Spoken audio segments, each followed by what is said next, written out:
시청자 여러분 안녕하십니까? 5월 25일 화요일 JCM 모닝뉴스입니다. 울산의 산업 폐기물 매립장이 포화 상태에 이르면서 새로운 폐기물 매립장 조성 움직임이 본격화되고 있습니다. 하지만 폐기물 매립지가 들어설 인근 지역 주민들이 강하게 반발하면서 순탄치 않을 전망입니다. 구현희 기자입니다. 성난 주민들의 목소리가 시청 앞에 울려 퍼집니다. 울주군 온산읍 삼평리와 강양리 6개 마을 주민들이 인근에 추진 중인 고려해안 지정 폐기물 매립장 건립을 반대하고 나선 겁니다. 고려해안 지정 폐기물 매립장 결산한대! 결산한대! 결산한대! 결산한대!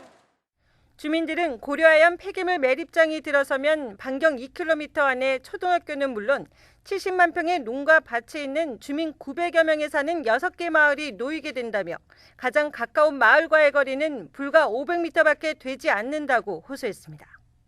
우리 삼평 강양리는 울주군에서 지정을 해가지고 스마트팜을 지금 하고 있습니다. 만약에 이 산업 폐기물이 들어온다 그러면 누가 그거 사 먹겠습니까? 해당 마을 인근에는 고려해안 폐기물 매립장 외에도 폐기물 매립장 3곳이 추진됐는데 현재는 반려되거나 보류된 상태입니다. 고려해안이 폐기물 매립장을 짓기 위해 매입한 부지입니다. 고려해안은 이 부지에 앞으로 10년 동안 발생할 자체 폐기물 70만 톤을 매립할 계획입니다. 주민들은 앞서 다른 업체에는 허가를 내주지 않던 울산시가 동일 부지에 고려해안에는 허가를 내준 과정이 석연치 않고 고려해안이 특정 주민단체에 건넨 10억 원과 11월 착공설과 관련해서도 의혹을 제기했습니다. 이에 대해 울산시는 두 업체의 사업 목적이 엄연히 다르다고 해명했습니다. 결론적으로 말하면 목적이 틀린 거고요. 기존에 이제 들어왔던 거는 다수를 상대로 한 영업을 위한 목적이고요. 고려해안은 이제 자체 공정에 발생하는 폐기물을 자기 스스로 처리하겠다. 그런 목적의 차이입니다. 고려해안으로부터 발전기금 명목으로 10억 원을 받은 특정 주민단체는 지역민 채용과 협력업체 등록 등의 인센티브를 조건으로 매립장 설치에 동의했다고 밝혔습니다. 하지만 인접마을 주민들의 동의 없이 추진되는 폐기물 매립장 건립에 울주군도 반대 입장을 보이면서 지자체 간 갈등으로까지 번지는 양상입니다. 6개 마을 주민들은 고려해안 폐기물 매립장 반대 서명 운동과 함께 법적 대응도 검토하고 있습니다. 울산에서 발생하는 산업 폐기물은 연간 247만 톤. 서울을 비롯한 7개 광역시 중 인천 다음으로 많은 양인데 2년 후엔 울산의 처리 시설이 모두 포화 상태에 이르게 됩니다. 산업 폐기물 처리 문제가 산업계의 시급한 과제로 떠오르고 있지만 매립장 신설을 둘러싼 주민 반발과 지자체 간 갈등, 특혜 논란까지 일면서 난항이 예상됩니다. JCN 뉴스 구현입니다. 울산시가 선별검사를 통한 코로나19 추가 확산 방지를 위해 행정조치 59호를 발령했습니다. 이에 따라 어제 오후 2시부터 오는 28일 오후 5시까지 유흥 단란주점과 홀덤펍, 노래연습장, 무도학원, 콜라텍, 마사지숍의 운영자와 종사자, 접객원은 가까운 임시선별검사소에서 코로나19 진단검사를 받아야 합니다. PCR 검사 비용은 전액 무료이며 행정조치 59호를 위반해 진단검사를 받지 않거나 방해하는 경우 200만 원 이하의 벌금이 부과되고 검사를 하지 않아 발생된 확산 피해 배상과 손해에 대한 구상권이 청구됩니다. 울산시교육청이 학교 이동식 유전자 증폭 검사를 오는 6월까지 연장합니다. 시교육청은 이동식 PCR 검사는 정확도가 높으면서 학생들의 접근성도 높다며 6월까지 검사 기간을 연장하고 어제부터 2차 수요조사에 들어갔습니다. 시교육청은 학교 내 숨은 감염자를 찾기 위해 지난 3일부터 21일까지 전국에서 처음으로 이동형 검체 채취팀을 운영해 128개교 3,900여 명이 검사를 진행했으며 모두 음성 판정을 받았다고 설명했습니다. 울산시가 무인 운영 등으로 방역이 느슨해질 수도 있는 스터디 카페를 대상으로 집중 방역 점검에 나섭니다. 울산시는 4개 반 8명으로 점검반을 구성해 지역 스터디 카페 108곳을 대상으로 마스크 착용과 출입자 명부 작성 등을 점검할 계획입니다. 울산시는 지역 대학들이 다음 달 중으로 기말고사를 실시함에 따라 스터디 카페 이용자가 늘 것으로 보고 방역 활동에 만전을 기하겠다고 밝혔습니다. 코로나19 여파로 어려움을 겪고 있는 유흥업소 업주들이 현행 사회적 거리 두기 정책이 잘못됐다며 울산시청 앞에서 삭발 시위를 벌였습니다.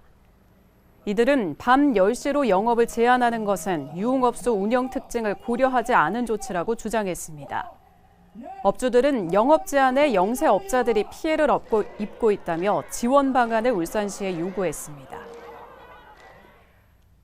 서희웅 울산시 의원이 울산의 모 중학교의 도시락 급식이 부실했다며 울산시 교육청에 대한 대책 마련을 요구했습니다. 서 의원은 어제 노후키 교육감을 상대로 한 서면 질문에서 최근 코로나19로 학교에서 도시락 급식을 받은 모 중학교의 급식 반찬 내용물이 매우 부실했다며 시교육청이 신속히 현장 조사에 나서 아이들의 도시락 급식을 개선해달라고 요구했습니다.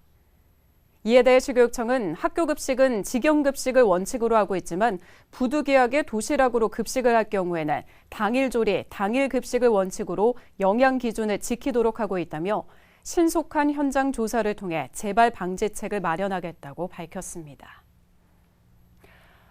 현대중공업이 자체 조선기술 교육을 통해 기술 인력을 확보하는 연수생 모집을 1년 만에 재개했습니다.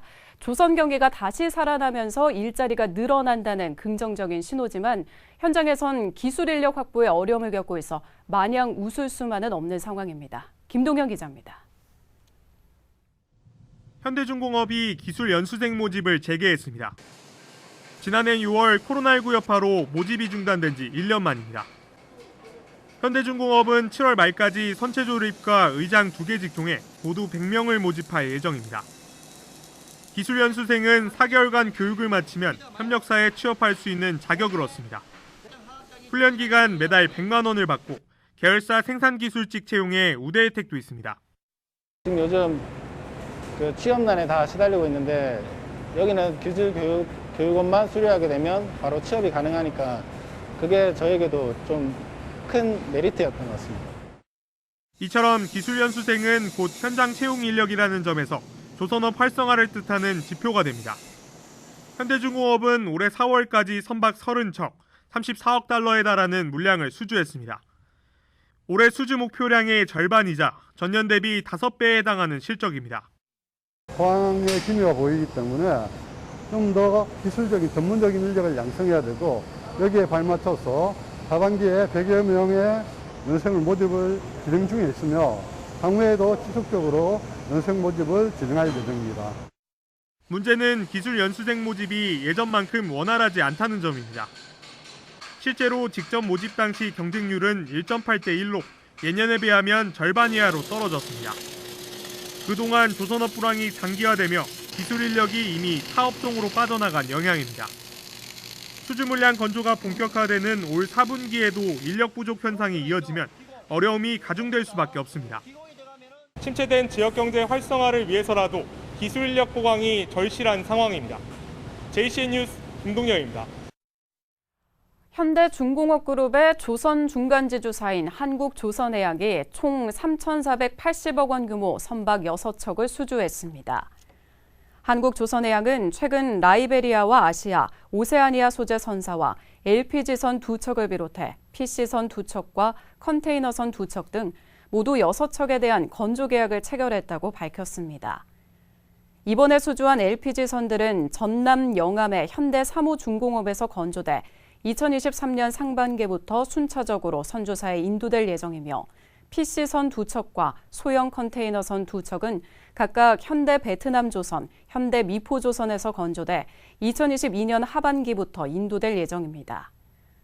조선해운 시황 분석기관인 클락슨 리서치에 따르면 올해 전 세계에서 발주된 LPG선은 59척으로 한국조선해양은 이 가운데 61%인 36척을 수주하며 시장을 선도하고 있습니다. 울산시가 국토교통부와 항공안전기술원이 주관하는 2021년 드론 실증도시 구축 사업에 최종 선정됐습니다. 울산시는 18억 원을 들여 울주군의 산림자원 문제 파악과 산업단지의 안전사고 대책 수립 등을 위해 드론을 투입하고 교통체증을 해결하기 위해 3차원 항공맵 구축과 의약품 특수 배송, 대형 드론 개발과 비행 실증에 나설 계획입니다. 울산시는 이번 사업을 통해 드론의 수요 창출과 조기 상용화 실현이 가능할 것으로 기대하고 있습니다. 국가산단 대개조를 위한 민관산학협업체가 구성됐습니다. 울산시는 어제 한국산업단지공단 울산지역본부에서 첫 킥오프 회의를 열고 울산 미포 국가산단 대개조 추진 현안과 계획, 세부 사업별 추진 계획 등을 논의했습니다. 산단 대개조 민관산학협업체는 울산시와 유니스트, 울산테크노파크와 석유화학단지 공장장 협의회 등 38명으로 구성됐습니다. 산단 대개조 사업은 미포 국가산단을 거점 산단으로 테크노와 이화, 매국과 모듈화 일반 산단을 연계해 수소전기, 자율주행차 산업 육성 등 6개 분야 33개 세부 사업이 진행될 예정입니다. 울산에서 처음으로 주거시설 화재로 피해를 입은 시민들에게 임시 거처 비용이 지급됐습니다. 울산소방본부는 화재 피해 주민 임시 거처 비용 등 지원에 관한 조례에 따라 3월과 4월에 화재 피해를 입은 7세대 14명의 가족들에게 모두 167만 원을 지원했다고 밝혔습니다. 김선미 시의원이 대표 발의한 이 조례는 지난 3월 공포됐으며 하루 6만 원씩 최대 5일간 숙박시설 비용을 지원하는 내용을 담고 있습니다. 유니스트 연구진이 자석만으로 혈액에서 혈장을 깨끗하게 분리해내는 기술을 개발했습니다. 유니스트 바이오메디컬 공학과 강주헌 교수팀은 칩 속을 흐르는 혈액에 자석을 갖다 대면 자석에서 먼 쪽으로 혈구가 밀려나가 혈장과 혈구가 분리되는 기술을 개발했다고 밝혔습니다. 연구진은 이 방식을 이용해 혈구 세포 함량이 0%인 순수한 혈장을 빠르게 얻을 수 있었으며 하나의 칩 위에서 혈장 분리와 혈액 검사가 동시에 가능한 정확도 높은 현장 진단 칩 개발도 성공했다고 덧붙였습니다. 연구 결과는 와일리 출판사에서 발간하는 세계적인 학술지 스몰에 5월 12일자로 공개됐으며 표지 논문으로 선정돼 출판될 예정입니다. 올해 12월이면 울산 시립미술관이 개관할 예정인데요. 한 개인이 소장 중인 미술품을 기증하겠다고 했다가 미술관 측의 대응에 실망해 기증 입장을 철회하기로 하면서 논란이 되고 있습니다. 무슨 일인지 김용한 기자가 취재했습니다. 울산의 한 음식점에 전시된 미술품들입니다. 1920년 일제강점기 당시 일본인 화가의 눈에 비친 우리나라 인물 12점으로 만든 2폭짜리 가리개 병풍입니다. 또 1939년 조선 여인이 7현으로 된 검은고를 타는 미인화와 1927년 성벽이 남아있는 수원 화성의 장안문 그림도 전시돼 있습니다. 일제강점기 시대 때 조선에서 활동한 그 화가라든지 그런 사람들은 일본 본토에서 해방이 되고 난 뒤에 그렇게 이제 본토에서 인정을 받지 못했어요. 이제 작품이 많이 없는 거예요. 구시가 지난 20년간 모은 이 미술품들은 일제강점기 우리나라와 일본 화가가 그린 서양화와 판화 등 54점으로 작가별로 시대적인 공통점과 독특한 화풍을 보여주고 있습니다. 구시는 이 작품들을 울산 시립미술관에 기증하기로 마음을 먹고 지난 2월 기증 제안을 했다가 최근 입장을 철회했습니다. 시립미술관 측의 소극적인 태도와 무관심 때문이라고 주장하고 있습니다. 6월 초에 보냈는데 뭐 5월달까지도 그 4월 말 지나고 여기까지도 상정 안 하는 거 보니까 기증받을 의사가 없는 거로 보인다. 그래서 기증을 포기하겠다. 이에 대해 울산 시립미술관 측은 기증 제안이 들어오더라도 바로 수용하는 것이 아니라 3가지 원칙에 따른 자체평가와 심의위원회를 거쳐야 한다는 입장입니다. 3가지 원칙은 미학적 수준과 경제성, 진위 여부이며 지난주에 첫 심의가 진행됐고 11월까지 2차례 더 심의를 한 뒤 최종 결정할 방침이라고 밝혔습니다. 제한작이라고 할 경우도 미학성과 경제성과 작품 가격이 되겠죠. 작품의 진위 여부에 대해서 저희가 철저하게 연구하고 올립니다. 또 이번 작품 기증의 경우 6점의 작품을 구입해야 한다는 조건이 달렸기 때문에 더욱 신중히 검토 중이라는 입장입니다. 이에 대해 구시는 구입 조건부 기증을 제한한 적이 없다고 반박하고 있어 진위에 대한 논란도 예상됩니다. 울산시립미술관이 개관 전부터 개인 소장품 기증을 둘러싸고 갈등을 빚고 있습니다. JCN 뉴스 김용환입니다. 울산 지역 중소기업들이 오는 7월부터 시행되는 5인 이상 50인 미만 사업장의 주 52시간 근무제 시행과 관련해 1년의 계도기간 적용 등을 요청했습니다. 울산상인은 최근 열린 울산 지역 경제 관련 협의회와의 간담회에서 5인 이상 50인 미만 사업장의 주 52시간 근무제 시행과 중소기업 금융지원 정책, 중대재해기업 처벌법 등에 대해 논의했다고 밝혔습니다. 이 자리에서 중소기업인들은 열악한 중소기업 종사자들이 임금과 복지, 기업 환경 등의 격차를 최소화할 수 있는 정책 마련 등 고용 유지와 고용 촉진 지원책을 강화해 줄 것을 건의했습니다. 또 오는 7월 1일부터 시행되는 5인 이상 50인 미만 기업 대상 주 52시간 근무제는 코로나19 장기화로 인한 경영난을 더욱 가중시킬 수 있다며 최소 1년의 계도 기간이 필요하다고 말했습니다. 울산시가 자금난을 겪는 중소기업과 소상공인들의 경영 안정을 위해 2차 경영 안정자금을 공급합니다. 2차 자금 규모는 중소기업 500억 원, 소상공인 250억 원 등 모두 750억 원 규모이며 금융기관의 대출이자 가운데 일부를 지원해 줍니다. 중소기업 자금은 6월 7일부터 울산경제진흥원에서, 소상공인 자금은 6월 11일부터 울산신용보증재단 홈페이지를 통해 선착순으로 신청할 수 있습니다. 최근 잦은 강우와 저온 현상으로 일명 흑성병이라고 불리는 검은 별무늬병 발병이 우려됨에 따라 배 재배 농가에 각별한 주의가 요구되고 있습니다. 울산시 농업기술센터는 5월 20일 기준으로 울산의 평균 기온은 섭씨 16.8도, 평균 습도는 88%를 웃돌아 검은 별무늬병 발병의 최적의 조건이라며 배 재배 농가는 강우 전후에 주기적으로 전용 약제를 살포해 줄 것을 당부했습니다. 배 검은별 무늬병은 곰팡이 병원균에 감염되면서 발생하는 병으로 16도에서 23도 상태에서 9시간가량 잎이나 과실이 젖으면 감염됩니다. 공공운수노조 장애인 콜택시 부루미 분회가 파업을 결의했습니다. 공공운수노조 장애인 콜택시 부루미 분회는 지난 18일부터 20일까지 3일간 2021년 단체협약 교섭 결렬에 따른 쟁의행위 찬반 투표를 진행해 조합원 58명 가운데 83%인 48명이 찬성했다고 밝혔습니다. 이와 함께 진행된 협회장 퇴진투쟁 찬반 투표에서도 95%인 55명이 찬성해 오늘로 예정돼 있는 마지막 조정회의에서도 최종 조정이 결렬되면 울산시와 협회를 향한 투쟁을 벌일 계획이라고 설명했습니다.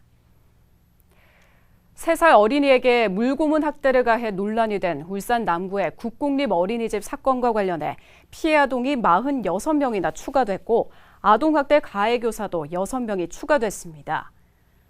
경찰은 이 가운데 물고문 학대를 가한 교사 A씨와 3살 반 아이들에게 중대하고 상습적인 학대를 가한 교사 B씨 등 2명에 대해 구속영장을 신청했습니다. 경찰은 재수사를 통해 앞서 기소된 보육교사 2명과 원장 1명 외에 추가로 6명의 보육교사의 학대 혐의를 포착하고 이들을 입건했습니다. 이로써 남구 국공립 어린이집 아동학대 가해 교사는 8명으로 늘었으며 이들은 경찰이 확인한 2달치 CCTV에서만 아동 47명을 때리거나 넘어뜨리는 등 700여 건의 학대를 가한 것으로 전해졌습니다. 연예 기획사에 다니는 것을 내세워 콘서트 입장권 판매 투자 등을 미끼로 억대의 사기를 친 연예 기획사 실장에게 실형이 선고됐습니다. 울산지법 김용희 부장판사는 사기죄로 기소된 연예기획사 실장 40대 A씨에게 징역 1년 7개월의 실형을 선고했습니다. A씨는 앞서 사기죄로 4차례 처벌받고도 누범 기간 중에 또다시 콘서트 입장권 판매 투자 등을 미끼로 피해자 7명으로부터 1억 3천여만 원을 받아 챙긴 혐의를 받고 있습니다. 재판부는 전체 피해액 중 5,500여만 원을 변제한 점 등을 고려해 형을 정했다고 밝혔습니다. JCN 모닝뉴스를 마칩니다. 함께해 주신 여러분 고맙습니다.